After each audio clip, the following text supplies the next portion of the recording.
السلام علیکم ورحمۃ اللہ وبرکاتہ۔ اعوذ باللہ من الشیطان الرجیم، بسم اللہ الرحمن الرحیم۔ جی ناظرین، آج ہم جس حوالہ سے گفتگو کرنے جا رہے ہیں وہ یہ ہے کہ جی پہلے نمبر تے سلمان مصباحی تے دوسرے نمبر تے جمال الدین بغدادی۔ ناظرین ساتھ ساتھ ہم آپ کو مرزا علی انجینئر کی ویڈیو دکھائیں گے۔ اب جمال الدین بغدادی کا کہنا یہ ہے کہ اگر انبیاء کی جماعت قبروں سے نکل کر معراج کی رات مسجد اقصی کے اندر نبی پاک صلی اللہ علیہ وسلم کے پیچھے مقتدی بن سکتے ہیں تو ہمارے غوث پاک پیر عبدالقادر جیلانی رحمۃ اللہ علیہ اپنی قبر سے نکل کر اپنے مرید کی قبر میں جا کر ان کو بچا نہیں سکتے؟ آئیے ناظرین اسی کی زبانی ہم ویڈیو دیکھتے ہیں، ساتھ ہی ہم آپ کو مرزا علی انجینئر کی ویڈیو دکھائیں گے، پھر انشاءاللہ ناظرین اسی حوالہ سے ہم بھی گفتگو کریں گے۔ تو آگے ناظرین مل کے ویڈیو دیکھتے ہیں۔ حالانکہ یہ لوگ صوفی ہیں اور ان کا دعویٰ ہے کہ ہم بڑے اخلاق سے بات کرتے ہیں۔ اس سے پہلے جو سلیمان مصباحی صاحب تھے حافظہ اللہ تعالی، 2 سال ہو گئے ہیں، انہوں نے اس وقت کہا تھا میں اپنے رب سے توفیق مانگ رہا ہوں کہ میں انجینئر کا رد کروں گا، ابھی تک انہیں توفیق نہیں ملی۔ انشاءاللہ میرا ارادہ بن رہا ہے اور انشاءاللہ بس میں توفیق مانگ رہا ہوں اپنے اللہ سے، بڑی جلدی میں نے انشاءاللہ اس کا رد شروع کرنا ہے، اور انشاءاللہ بس میں توفیق مانگ رہا ہوں اپنے اللہ سے، بڑی جلدی میں نے انشاءاللہ اس کا رد شروع کرنا ہے۔ ہم تو انتظار میں ہیں۔ یہ بھی جو جمال الدین قادری صاحب بھی ہیں حافظہ اللہ تعالی من الجنت والناس، جنوں اور انسانوں سے اللہ تعالیٰ ان کی حفاظت فرمائے، ہم تو ان کے لیے دعائیہ کلمات ہی کہیں گے۔ انہوں نے کافی غلیظ لینگویج اس میں استعمال کی ہے اور انہوں نے جو کچھ اس میں گفتگو کی وہ بھی آپ کو بتا دیتا ہوں۔ قادر دیا میں گلاں سناواں اپنے بابے دیاں تے تمہارے پٹھا کر کر مارا، رب دی قسم ہے۔ بابا عبدالقادر فرماتے ہیں میں تو اللہ دی قسم ڈردا ہاں، جڑیاں گلاں بابے غوث پاک نے فرمائیاں، آپ دا ایک مرید ہو گیا فوت، ہن سنو، فرماتے ہیں ایک بندہ فوت ہو گیا تو اس کی قبر میں جب فرشتے اس کو عذاب دینے لگے نا گر سے، تو بابا انہیں چلے گئے قبر۔ ہن مرزا جیل میں بولے گا وہ جی غوث پاک کہاں سے چلے گئے؟ ایک کتے دے دماغ میں جو پاؤنک تو سوا ککھ نہیں آؤں، کتے دے دماغ میں جو پاؤنک تو سوا ککھ نہیں آؤں کہ کیسے یہ قبر سے نکلے گئے۔ اور چلیا تم پہلے بخاری دی حدیث دا جواب دے کہ کنج 1.25 لاکھ قبر چوں نکل کے مصطفیٰ کے پیچھے کھڑے ہو گئے۔ تو بابے اور فرمانے ہیں بھائی وہ مرید تھا میرا غوث پاک، تو میں نے اپنے رب سے کہا پروردگارہ نسبت میری ہے انہوں چھڑ دے، تو اللہ پاک نے فرمایا یہ گل بڑی لمبی ہے میں وچوں حذف کر رہا۔ اللہ پاک نے ارشاد فرمایا فرشتیوں ہٹ جاؤ پیچھے، عبدالقادر وچ پہ گئے۔ اللہ پاک نے ارشاد فرمایا فرشتیوں ہٹ جاؤ پیچھے، عبدالقادر وچ پہ گئے۔ وہ واقعہ بیان کر رہے تھے شیخ عبدالقادر جیلانی رحمہ اللہ تعالی کا ایک مرید فوت ہو گیا، جو جس طریقے سے انہوں نے وہ واقعہ بیان کیا نا اس میں قرائن یہ بتا رہے ہیں کہ یہ واقعہ شیخ عبدالقادر جیلانی کی وفات کے بعد ہوا ہے، یعنی ان کی نسل میں جو مریدوں کی نسل میں جو نسل در نسل مریدین اور غلام ہوتے ہیں نا ان کے، ان میں سے کسی کا واقعہ ہے، ان کی زندگی کا واقعہ نہیں ہے۔ تو وہ جب مرید فوت ہوا، وہ جب قبر میں پہنچا اور فرشتے اس سے سوالات کرنے کے لیے آئے تو شیخ عبدالقادر جیلانی جو ہے وہ مرنے کے بعد اپنی قبر سے نکل کے اس کی قبر میں چلے گئے ان کو ہیلپ آؤٹ کرنے کے لیے۔ تو فرشتوں نے کہا کہ یہ تو شیخ عبدالقادر جیلانی آ گئے ہیں۔ میرے بھائی فرشتے کسی کو کیا سمجھتے ہیں؟ قرآن میں ہے کہ فرشتوں کو جو اللہ حکم دیتا ہے نا بس وہ اسی کی پیروی کرتے ہیں، وہ اس طرح کے معاملات میں نہیں پڑتے۔ بہرحال اس کی میں انجینئرنگ بعد میں کرتا ہوں۔ کہتے ہیں جی فرشتوں کو مصیبت پڑ گئی، وہ آ گئے، تو اللہ تعالیٰ نے فرمایا کہ فرشتوں اب تم بیچ میں سے نکل جاؤ، اب عبدالقادر جیلانی اس میں آ پڑے ہیں، نعوذ باللہ من ذالک۔ بس یہ واقعہ انہوں نے سنایا تو انہوں نے کہا اب جب ہم یہ واقعہ بیان کریں گے نا تو وہ جو انجینئر ہے نا وہ کہے گا کہ جی یہ کس طرح ہو سکتا ہے کہ ایک بابا جی اپنی قبر سے نکل کے مرنے کے بعد کسی مرید کی قبر میں جا کے اسے نفع پہنچا سکیں۔ اور پھر انہوں نے کہا جی کتے کا کام تو بھونکنا ہے، یعنی وہ ہم جو قرآن و سنت کی تعلیمات بیان کر رہے ہیں نا اسے وہ بھونکنے سے تشبیہ دے رہے ہیں۔ ان کا حق ہے، کہہ سکتے ہیں۔ اس کی وجہ یہ ہے کہ وہ جس دین کے ماننے والے ہیں نا اس میں تو وہ بھونکنا ہے. وہ بابوں کے دین کو مانتے ہیں, ہم مانتے ہیں کتابوں کے دین کو. تو وہ اس قسم کا, وہ کہتے ہیں جی اب یہ بھونکے گا, تو وہ کہتے ہیں میں چونکہ اس نے بھونکنا ہے تو میں پہلے ہی دلیل دے دوں کہ صحیح بخاری میں حدیث ہے کہ شب معراج یہ انہوں نے بیان کیا, جو انبیاء اکرام علیہ السلام کا ایک اجتماع ہوا بیت المقدس کے اندر, نبی علیہ السلام نے ان کی امامت فرمائی, تو وہ انبیاء بھی تو اپنی قبروں سے نکل کے آ گئے تھے. تو اگر شیخ عبد القادر جیلانی نکل آتے ہیں تو اس میں کون سا مسئلہ ہے؟ یعنی واقعات انبیاء کے بیان کرتے ہیں اور ثابت یہ اپنے بزرگوں کو کرتے ہیں. اس کی انجینئرنگ تو میں بعد میں کرتا ہوں, پہلے تو میں ان سے پوچھتا ہوں کہ آپ اپنے نام کے ساتھ قادری لکھتے ہیں اور اپنی نسبت شیخ عبد القادر جیلانی کے ساتھ کرتے ہیں, انہی کی وجہ سے قادری کہلاتے ہیں نا.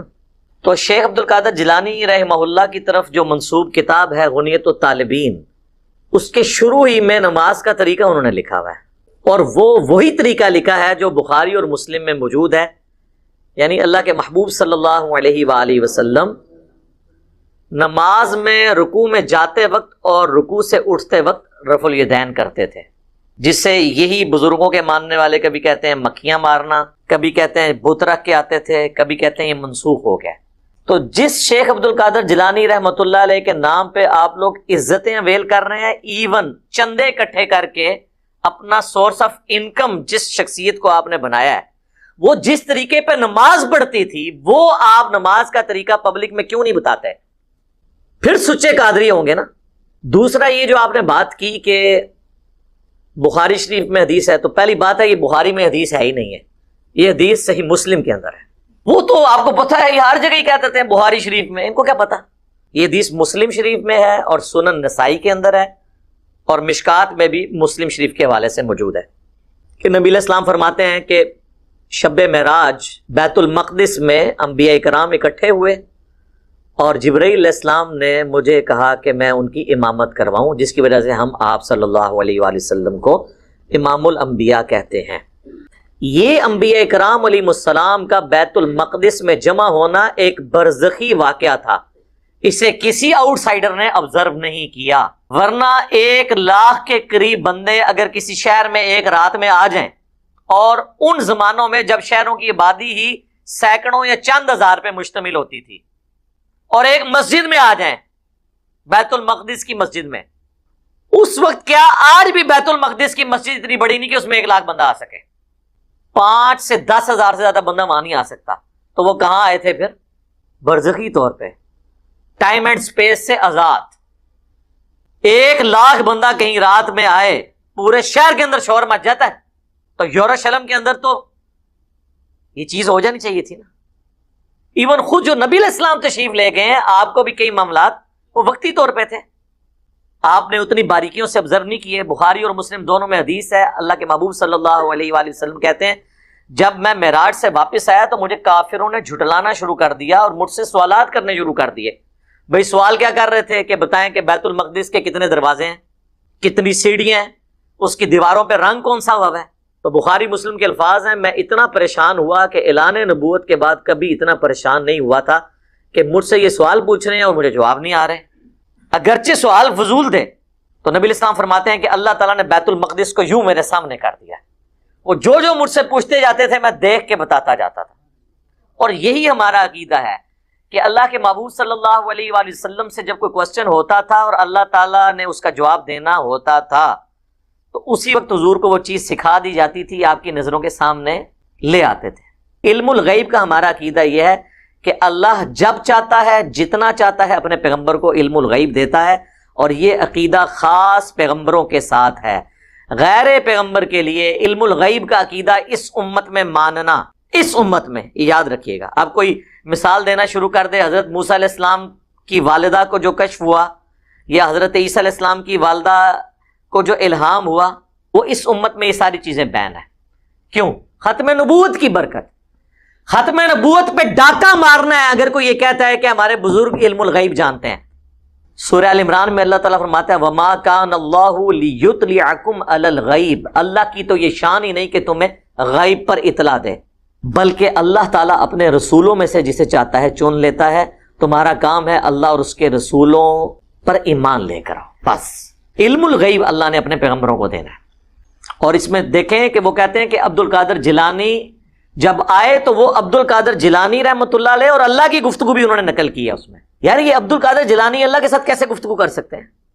ہاں ویسے ایک شاعری انداز میں کوئی کرتا رہے وہ تو شاعر بھی کرتا رہے, وہ تو آپ کرتے رہیں, وہ تو ہم جس طرح مولا علی کا قول ہے کہ جب میری خواہش ہوتی ہے میں اللہ سے باتیں کروں تو میں نماز پڑھتا ہوں, اور جب میری خواہش ہوتی ہے اللہ مجھ سے گفتگو کرے تو میں قرآن پڑھتا ہوں. واقعی قرآن تو لگتا ہے کہ جیسے اللہ ہی گفتگو کر رہا ہے بندے سے. ان معنوں میں تو ٹھیک ہے, لیکن وہ تو آپ شیخ عبد القادر جیلانی کے انہوں نے جو واقعات نقل کیے ہوئے ہیں وہ تو لگتا ہے ڈائریکٹ ان سے باتیں کر رہے ہیں. تو اب مجھے اگر میں آپ سے یہ پوچھوں کہ غلام احمد قادیانی دجال کا کیا قصور ہے, اگر یہی کچھ آپ نے باقی بابوں کے لیے بھی ماننا ہے, یہ لوگ ٹھیکیدار بنے ہوئے ہیں ختم نبوت کے, کانفرنسیں کر رہے ہیں, یہ کون سی باتیں ہیں؟ تو وہ کہتے ہیں جی وہ گفتگو کی عبد القادر جیلانی کی اللہ سے گفتگو ہے, اور وہ الٹیمیٹلی وہ کہتے ہیں اب یہ بھونکے گا کہ جی یہ کہاں سے نکلے. انبیاء کا نکلنا برزخی تھا, اور وہ سورہ آل عمران کی آیت نمبر 81 میں ہے کہ اللہ تعالیٰ نے انبیاء سے یہ عہد لیا تھا کہ جب میں تمہیں پیغمبری دوں اور آپ کی موجودگی میں کوئی اور پیغمبر آ جائیں تو آپ نے ان پر ایمان بھی لانا ہے, ان کی تصدیق بھی کرنی ہے, ان کی مدد بھی کرنی ہے. ایک جنرل رول تھا, جس طرح کہ حضرت عیسیٰ علیہ السلام کی تصدیق کی یحییٰ علیہ السلام نے. ایک زمانے میں دونوں پیغمبر آئے. اسی کے تحت اگر ہمارے نبی کی موجودگی میں کوئی پیغمبر آتا یا نبی علیہ السلام سے پہلے جو پیغمبر ہیں ان کی موجودگی میں نبی علیہ السلام آتے, دونوں صورتوں میں, اب تو ختم نبوت کی وجہ سے وہ پہلی والی صورت تو ختم, کیونکہ آپ خاتم النبیین ہیں. یعنی آپ علیہ السلام دنیا میں تشریف لاتے اور کوئی اور پہلے پیغمبر موجود ہوتا تو اس کا کام تھا وہ نئے آنے والے پیغمبر کی تصدیق کرتا. یہ وعدہ جو اللہ نے لیا تھا نا انبیاء سے, یہ پورا کیا بیت المقدس میں شب معراج میں معجزانہ طور پر, کہ سارے انبیاء کو بیت المقدس میں برزخی طور پر جمع کیا, جس کی ہمیں کیفیت نہیں پتا. اور ہمیں تو شہید کی کیفیت نہیں پتا. اللہ تعالیٰ فرماتا ہے شہید زندہ ہے لیکن تمہیں شعور نہیں اس کی زندگی کا. المحنت المفنت میں دیوبندیوں کے سارے بزرگ اکٹھے ہو کے لکھتے ہیں کہ بھائی نبی علیہ السلام کی جو حیات النبی ہے وہ قبر مبارک میں دنیا کی سی ہے. بھائی دنیا کسی کہاں سے آ گئی میرے بھائی؟ دنیا میں تو سانس چاہیے ہوتا ہے زندہ رہنے کے لیے, کھانا ضرورت ہوتی ہے, ٹوائلٹ ضرورت ہوتی ہے. آخرت کی زندگی کے لیے نہ سانس کی ضرورت ہے, نہ ٹوائلٹ کی ضرورت ہے, نہ اس دنیا کے کھانے کی ضرورت ہے. آج بھی اگر رسول اللہ صلی اللہ علیہ وآلہ وسلم کی قبر اطہر آپ کھولیں گے تو حضور اسی طرح لیٹے ہوئے ہوں گے جس طرح آج سے 1400 سال پہلے ان کو دفنایا گیا تھا. کوئی ہلتے جلتے آپ کو نظر نہیں آئیں گے. وہ آخرت کی زندگی ہے. اور اگر کوئی ایکٹیویٹی بھی پرفارم کریں گے, جس طرح مسند ابی یعلا میں آتا ہے کہ انبیاء اپنی قبروں میں زندہ ہیں, نمازیں پڑھتے ہیں, وہ آپ کو نظر نہیں آئیں گی. نہ وہ اس طرح کی نماز ہے. وہ تو صحیح مسلم میں بھی آیا کہ میں نے شب معراج موسیٰ علیہ السلام کو اپنی قبر میں نماز پڑھتے ہوئے دیکھا. ہوا قائم یصلی فی قبری, وہ اپنی قبر میں کھڑے ہو کے نماز پڑھ رہے تھے. وہ برزخی معاملات ہیں. آسمانوں پہ بھی ملاقات ہوگی. بخاری مسلم دونوں میں حدیث ہے کہ آسمانوں پہ حضرت موسیٰ علیہ السلام سے ملاقات ہوئی, اور صحیح مسلم میں ہے کہ وہ بیت المقدس میں بھی تھے. اب یہ سارے معاملات برزخی ہیں.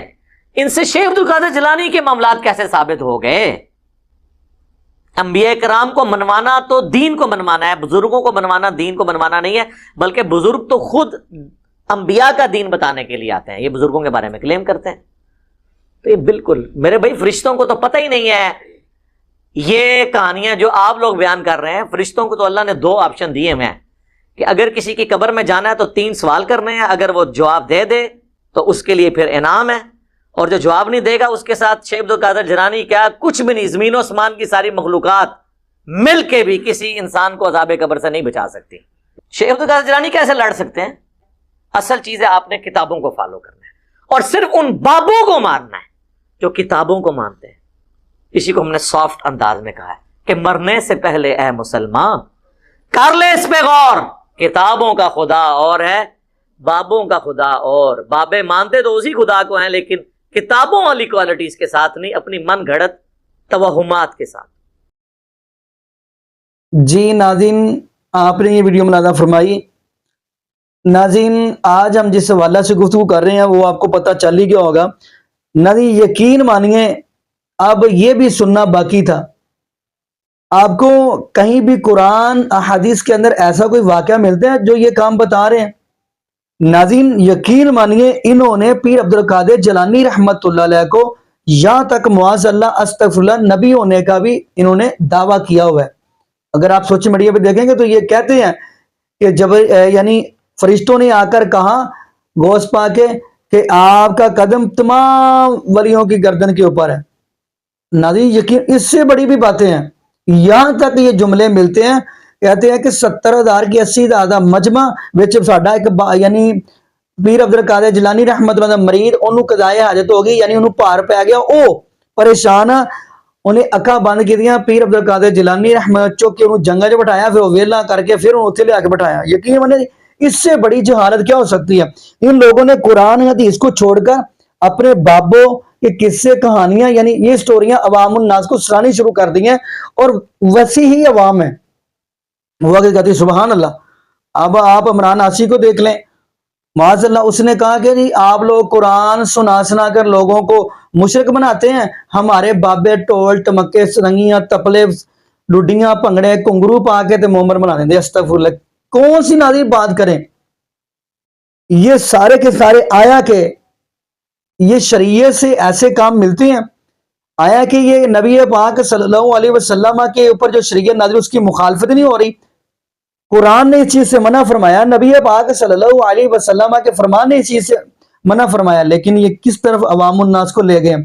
تو یقین مانیے ایسے ہی نبی پاک صلی اللہ علیہ وسلم نے فرمایا تھا نا کہ قیامت کے قریب علم کو اٹھا لیا جائے گا، پھر جاہل لوگ فتوے دیں گے اور یہ باتیں کریں گے، تو آج وہی یعنی ماحول بن چکا ہے، وہی کام ہو چکا ہے۔ باقی ناظرین یہاں پہ ہم دعا کرتے ہیں اللہ پاک ہمیں نبی پاک صلی اللہ علیہ وسلم کی شریعت کے مطابق زندگی گزارنے کی توفیق دے، اور اللہ پاک ہمیں 5 وقت کا پکا اور سچا نمازی بنا دے، اور جتنے بھی بے اولاد جوڑے ہیں اللہ پاک سب کو نیک نورینہ صحت تندرستی والی ایمان والی لمبی زندگی والی اولاد عطا فرما دے۔ جزاکم اللہ خیرہ، احسن الجزاء، السلام علیکم ورحمۃ اللہ وبرکاتہ۔